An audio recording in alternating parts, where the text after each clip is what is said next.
नमस्कार मित्रों। साधु की निंदा का फल।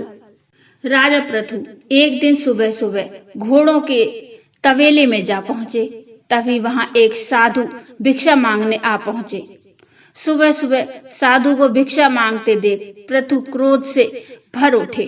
उन्होंने साधु की निंदा करते हुए बिना विचार किए ही तबेले से घोड़ों की लीद उठाई और उसके पात्र में डाल दी।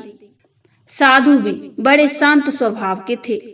साधु भिक्षा लेकर वहां से चले गए और वह लीद कुटिया के बाहर एक कोने में डाल दी। कुछ समय उपरांत राजा पृथु शिकार के लिए जंगल में गए। राजा पृथु ने जब जंगल में देखा कि एक कुटिया के बाहर घोड़े की लीद का बड़ा सा ढेर लगा हुआ है, उन्होंने देखा कि यहाँ तो न कोई तबेला है और न ही दूर दूर तक कोई घोड़े दिखाई दे रहे हैं। वे आश्चर्यचकित होकर कुटिया में गए और साधु से बोले, हे महाराज, आप हमें एक बात बताइए। यहाँ कोई घोड़ा भी नहीं है, ना ही यहाँ कोई तबेला है, तो यह इतनी सारी घोड़े की लीद कहाँ से आई? साधु ने कहा, राजन, यह लीद मुझे एक राजा ने भिक्षा में दी है। अब समय आने पर यह लीद उसी को खानी पड़ेगी। यह सुनकर राजा पृथु को पूरी घटना याद आ गई।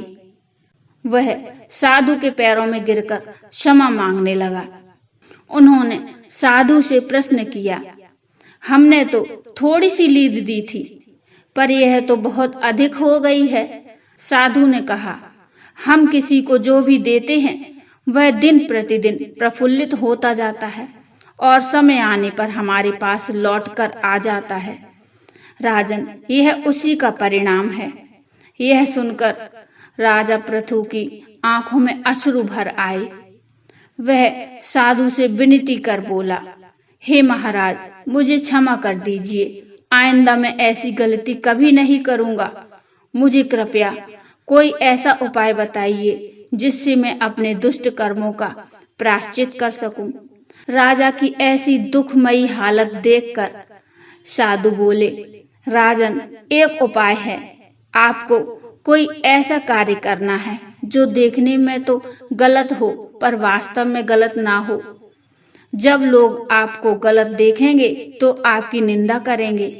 जितने ज्यादा लोग आपकी निंदा करेंगे, आपका पाप उतना ही हल्का होता जाएगा।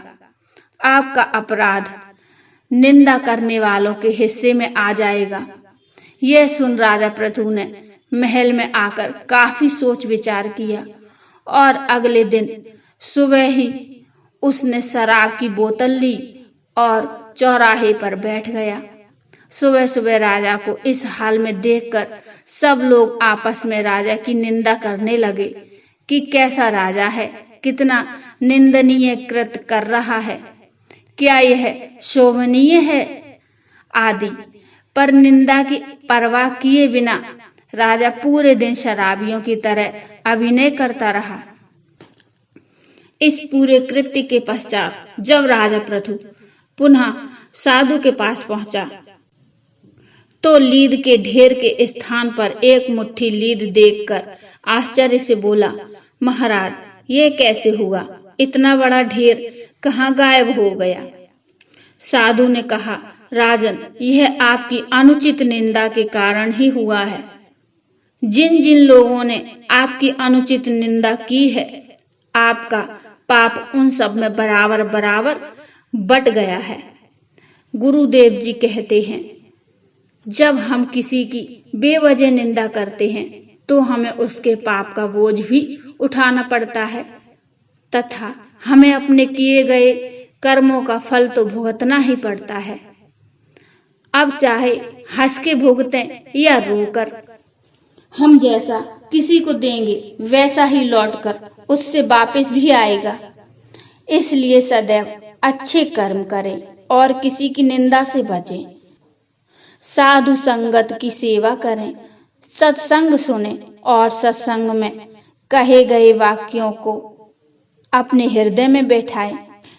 किसी की यूं ही निंदा करके अपने कर्मों को मत बढ़ाइए।